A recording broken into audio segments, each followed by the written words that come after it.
প্ৰকৃততে এই দুলীয়াজান মহাবিদ্যালয়ত ডিব্ৰুগড় বিশ্ববিদ্যালয় আন্তঃমহাবিদ্যালয় যুৱ মহোৎসৱ 2025-26 বৰ্ষৰ এই মহান কাৰ্যসূচীটো আমি আয়োজন কৰিবলৈ পাই সঁচাকৈয়ে নিজে একচুৱেলি গৌৰৱ অনুভৱ কৰিছোঁ। কাৰণ দুলীয়াজানৰ বৃহৎ অঞ্চলটোৰ সকলো অনুষ্ঠান প্ৰতিষ্ঠান ব্যক্তি সকলোৰে সহযোগত আমি যোৱা 28 জানুৱাৰীৰ পৰা আজি 31 জানুৱাৰীলৈ যি 4 দিনত অনুষ্ঠিত কৰিছিলোঁ, সকলো কাৰ্যসূচী খুব সুন্দৰভাৱে সমাপন হৈছে। বৰ্তমান আমাৰ শোভাযাত্ৰাৰ যিটো সাংস্কৃতিক শোভাযাত্ৰাৰ কাৰ্যসূচী সেইটো চলি আছে।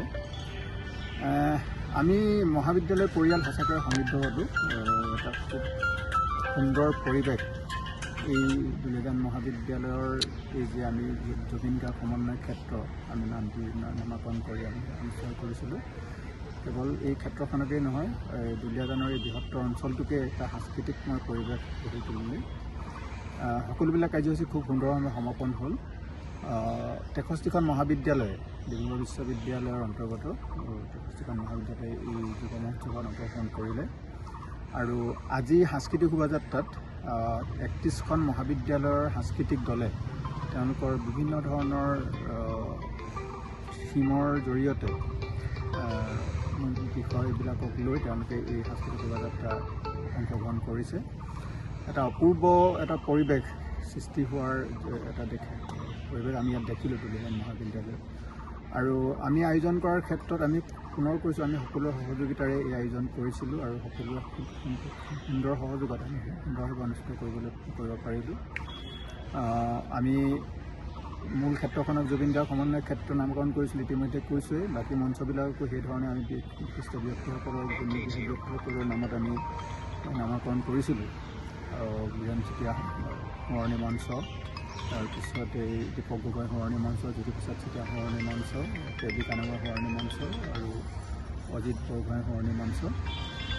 ইয়াৰ এই যুৱ মহোৎসৱৰ লগত সংগতি ৰাখি এখন আমি প্ৰায় 800 পৃষ্ঠাৰ বৃহৎ কলেবৰৰ যুৱা প্ৰাজ্ঞ নামেৰে এখন স্মৰণিকা ইতিমধ্যে ওলাইছে।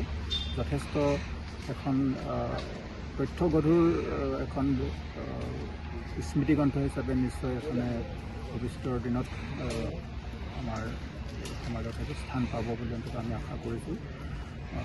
যিসকলৰ হাতত ইতিমধ্যে কৰিছে তেখেতলোকৰ বক্তব্যও আমাক খুব সুন্দৰ এটা অনুভৱ ল'বলৈ আমাক সুবিধা দিছে, খুব সুন্দৰ হৈছে বুলি কৈছে।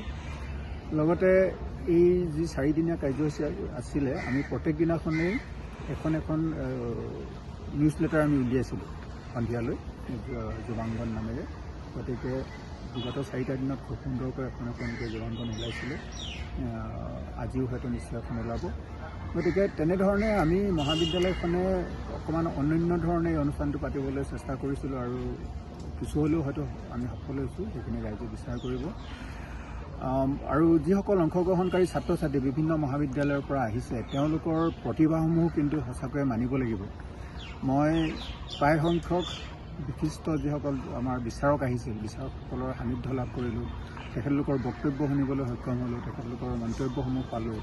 তেওঁলোকৰ মন্তব্যসমূহৰ যোগেদিও এই কথাটো নিজেই জানি সন্তোষ লাভ কৰিছোঁ যে বিভিন্ন মহাবিদ্যালয়ৰ যিসমূহ অংশগ্ৰহণকাৰী ছাত্ৰ ছাত্ৰী আছিলে, সকলোৰে প্ৰতিভাসমূহ কিন্তু সঁচাকৈয়ে মানিব লাগিব। প্ৰত্যেকটো ক্ষেত্ৰতে তেওঁলোকে খুব সুন্দৰ প্ৰদৰ্শন কৰিবলৈ সক্ষম হৈছে বুলি অন্ততঃ আমাক এই বিচাৰকসকলে জনাইছে। আৰু যোৱা নিশাটোতো মই নিজেই প্ৰায় 4 বজাৰ পিছলৈকে, পুৱতি নিশা 4 বজাৰ পিছলৈকে মই নাটসমূহ চাই আছিলোঁ। কাৰণ যোৱা নিশা আমাৰ 10খন নাটক আছিলে। সেই 4 বজাত, পুৱতি নিশা 4 বজাত শেষ হোৱাৰ পিছতো কিন্তু ছাত্ৰ ছাত্ৰীসকলৰ যিটো টিম স্পিৰিট বা তেওঁলোকৰ যিটো যুৱ মহোৎসৱৰ যিটো উৎফুল্লিত মনেৰে তেওঁলোকে যিধৰণে নিজকে প্ৰকাশ কৰিছিলে, 4 বজাৰ পিছতো তেওঁলোকে যেন বিচনালৈ যোৱাৰ বা হোৱাৰ কোনো তেওঁলোকে মনত ভাবেই নাই, তেনেধৰণেৰে গোটেই নিশাটো ফূৰ্তি কৰি আছে বা বিগত পাৰ হৈ যোৱা নিশাকেইটাতো তেনেধৰণৰ তেওঁলোকৰ মনোভাৱবোৰ দেখিলোঁ।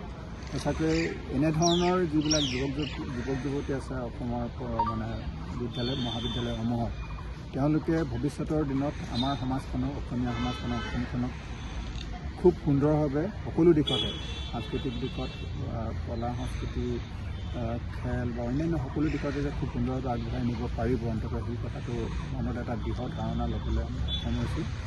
গতিকে খুব সুন্দৰ এটা অনুভৱ।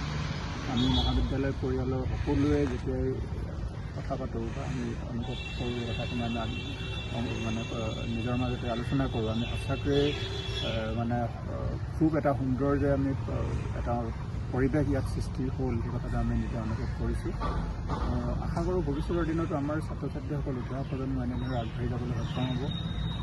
আমাৰ যুৱ প্ৰজন্মই যিহেতু ভৱিষ্যতৰ দিনত অসমখনক দেশখনক নেতৃত্ব প্ৰদান কৰিব লাগিব, তেওঁলোকে এনেধৰণৰ কাৰ্যসমূহৰ যোগেদিও তেওঁলোকে নিজৰ নিজৰ যি প্ৰতিভা সেইবিলাক আগবাঢ়িবলৈ সক্ষম হ'ব, নিজকে এগৰাকী সুন্দৰ নাগৰিক হিচাপে গঢ়ি তুলিবলৈ তেওঁলোকে ইয়াৰ পৰা মনোবল পাব, তাকে আশা কৰিছোঁ। আৰু সকলোৰে ভাল হওক। বহু সংখ্যক ছাত্ৰ ছাত্ৰী হয়তো প্ৰাইজ পাবলৈ সক্ষম নহ'ব পাৰে, কিন্তু তেওঁলোকে এই 4টা দিনত যিসমূহ অভিজ্ঞতা গোটালে সেইবিলাকে হয়তো ভৱিষ্যতৰ দিনত তেওঁলোকক আগবঢ়াই যোৱাৰ ক্ষেত্ৰত বহুতো মানে সমল হয়তো তেওঁলোকে পাইছে। গতিকে মই আশা কৰিছোঁ সকলোৰে ভাল হ'ব। এই যি 4দিনীয়া অভিজ্ঞতা, তেওঁলোকৰ অভিজ্ঞতা এটা খুব সুন্দৰ মানে সমল হ'ব, শক্তি হ'ব। এই শক্তিৰ যোগেদি তেওঁলোকে ভৱিষ্যতৰ জগত জানিবলৈ তেওঁলোকে সক্ষম হ'ব। এইখিনিকে ক'লোঁ এই সুন্দৰ মুহূৰ্ত তেনেকৈ।